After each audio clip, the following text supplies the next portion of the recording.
Hello and welcome to FX Addicts Weekly Currency Update. Today is Friday, October 19th, 2012, and this is Tim, the Currency Professor. Well, we had a wild week. The first couple of days of the week we rallied up quite a bit for the euro, and yesterday and today now we've fallen back a little bit.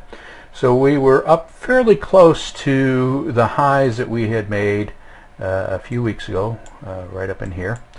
And then yesterday and today we've fallen back, which is really not unexpected.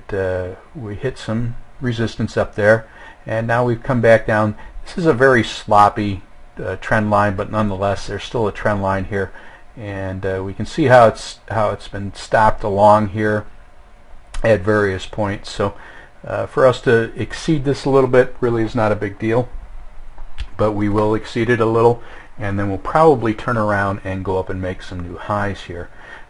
Still looking forward to get up to about 135 or so. We could have a little more of a pullback or consolidation here than anticipated, but ultimately it still looks like it's going to go higher. And we can look here on the weeklies. This week has failed now, but nonetheless it's still consolidating, and we're in the same place we were just about 5 weeks ago. So we're truly are consolidating here. Question is, are we building a top, or are we building a continuation here of this minor little uptrend that we had going?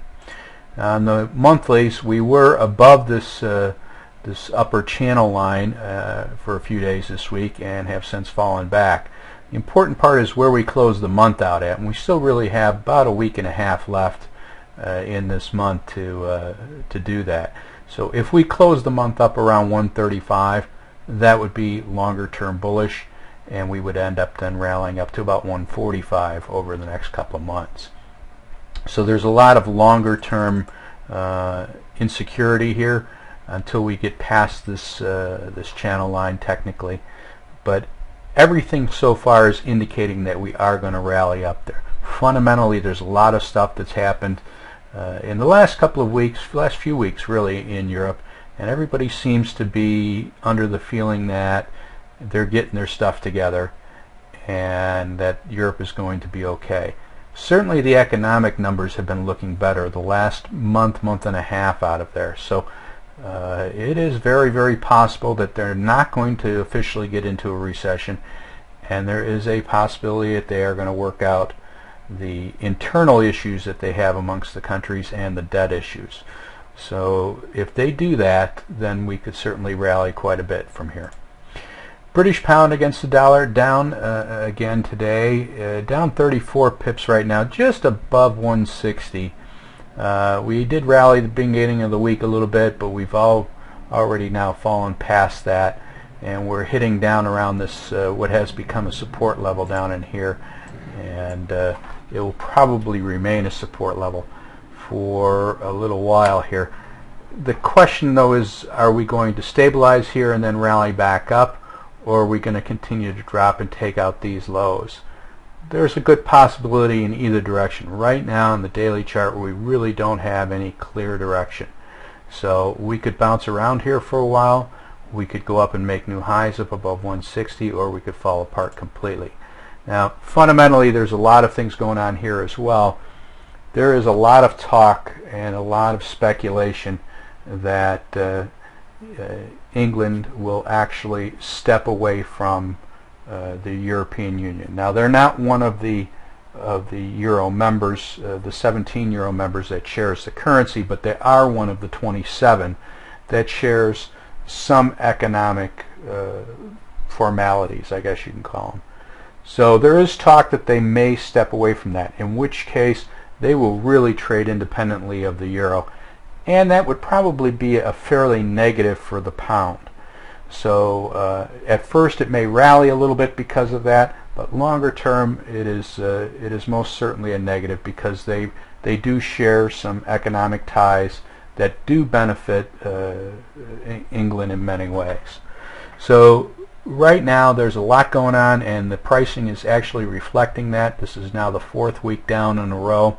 We're hitting right along this trend line here, which was resistance, is now support, and we're right on that.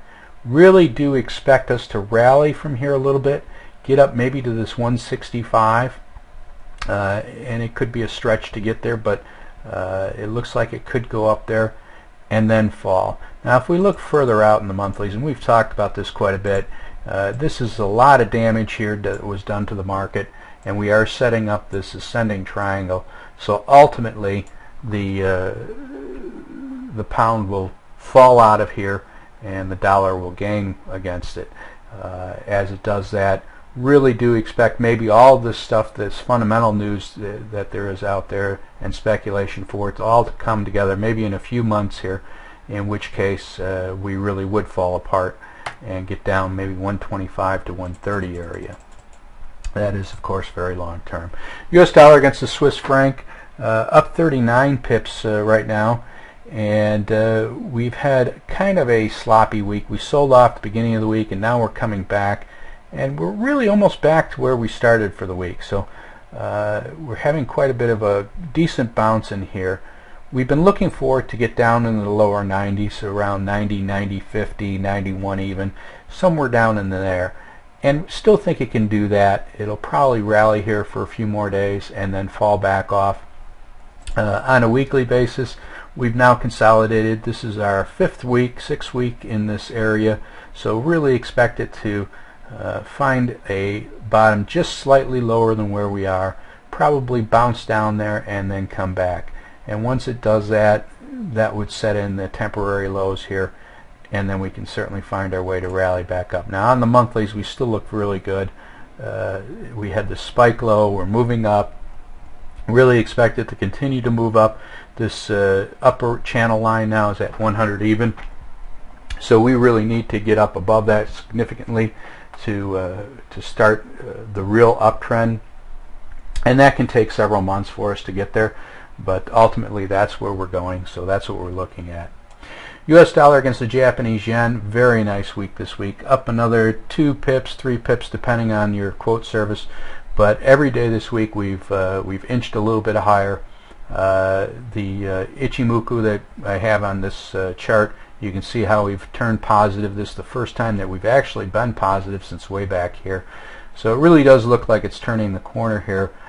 We would really need a close above 80, somewhere up in here, to signal a complete turnaround on the dailies. If we look at the weeklies, well, this week now we're breaking above this little minor trend line that we've drawn in here, and we've talked about how it could break out. Very similar to the way it did it back here. Looks like we're going to close the week out decently above that trend line. So looks like another start here to another upward move. And on the monthlies also, we got a week and a half left. We really need to close up here above that, above the most recent highs in there, which is about 81, just a little over 81. So if we can close the month out there, that would be outstanding and significant, and we would then start a new upward move. Now we can see the stochastics here, how they've ground to a pretty much halt, and they're starting to turn around here, so that's a positive sign also. All in all, looks very good longer term. Euro Swiss, much consolidation this week. Today we're up about 7 pips, just below 121. Still consolidating, having some difficulty moving up here. Really looking forward to move up longer term, up around 124, 125. But we could get back down to this 120.10 area and test that, test the SMB's resolve to hold that area. So that could happen very quickly. We could drop down there and then come roaring right back. So there's a good possibility there for some more buying opportunities. Euro yen, down today, down about 31 pips. We were up all week, and it looks like we're starting to put a little bit of a topping pattern in here, and we could sell off a little bit for at least a couple more days, maybe most of next week, and then we'll probably rally again. We look here on the weeklies. On the weeklies we could rally all the way up to about 105, and that would be just about it for this move. We get up to that point, it's really struggling to get there. We get up to that point, it'd probably be a pretty good selling opportunity, and on the monthlies we could run all the way up to about 107. So ultimately, if we did get up to 107, it'd probably be screaming sell. Ultimately, this is where we're going down here, the upper 80s, lower 90s, and we just continue to trek along. We talked about this before. A lot of damage, just like in the British pound against the dollar, and then where you got this very nice downtrend going here. So really looking for that to continue. There's no signs whatsoever that that's going to abate or change. So that is it for the week. If you haven't stopped by FX Addicts, please do. You can sign up for a 7-day free trial of our trading room. If not, you can certainly contact me anytime. I am available either by email or Skype, and be more than happy to chat with you about currencies, interest rates, or really any other markets for that matter. Thank you, and have a good trading week.